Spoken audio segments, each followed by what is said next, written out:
Hello, this is Joe Pucella, and this is my video essay for my audio project, which I made a horror story out of. And here are the questions. For my DAW, I used Adobe Audition. My tracks, I had a handful of them. I had my narration, background music, two different types of wind, footsteps, footsteps from behind, porch steps, sound of a door opening, steps inside the house, steps upstairs, a flashlight flickering, the house settling, breathing, someone saying behind you, turning around, a door slamming, the word run, fast footsteps, a scream, and then a bus that had my equalizer in it.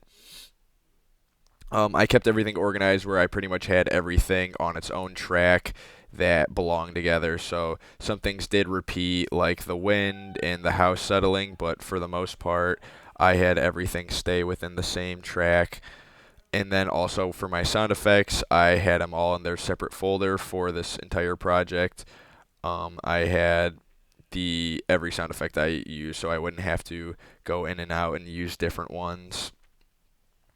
For editing, I started from the top and worked my way down. I started with my narration of the story, and then I added the background noise, and I worked kind of on both of those at the same time.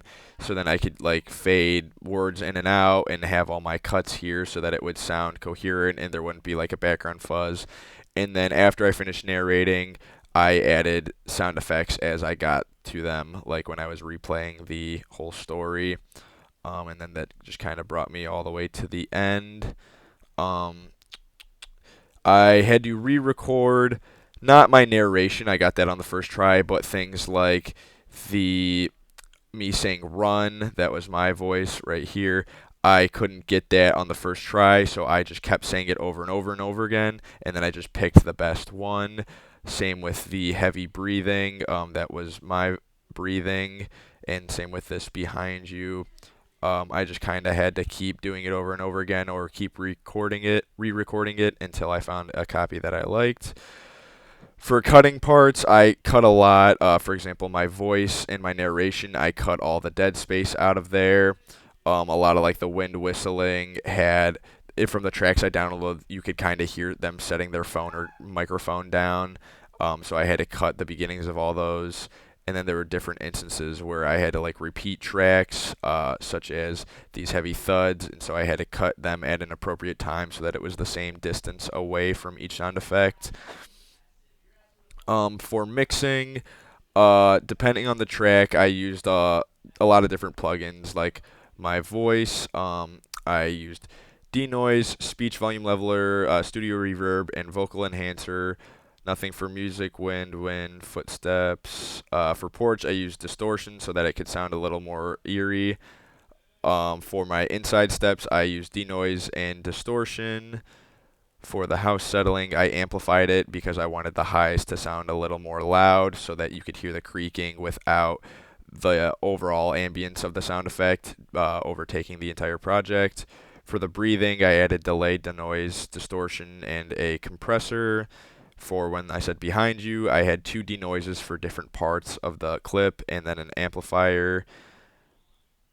For the fast steps, I had an amplifier. For the scream, the scream was really loud when I downloaded it, and so I tried to play around with it so that it wasn't just an audio glitchy overload. And I think I did a good enough job. I still wanted it to be really loud and kind of scare you and be unexpected, but I definitely brought it down from where it was. I also reversed the clip.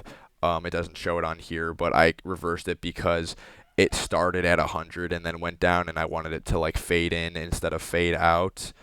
And then I obviously had my equalizer on my bus.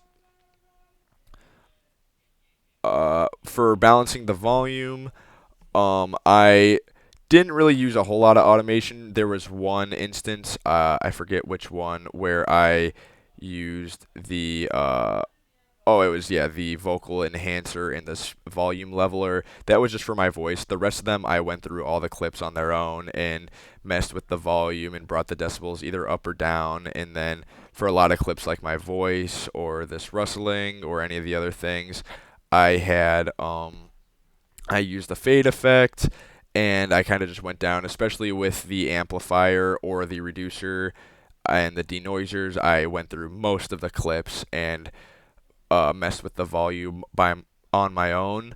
I feel like that goes into mastering because I did go through most of the clips and kind of finalize them and make sure that they all sounded good together and that it wasn't overpowered. And then when I got to the equalizer, I had a 20 band equalizer for all my clips, and I went through each of the sliders and kind of just kept replaying it and messed with the sliders until it sounded like how I wanted it to sound. That is all for the questions. Thank you.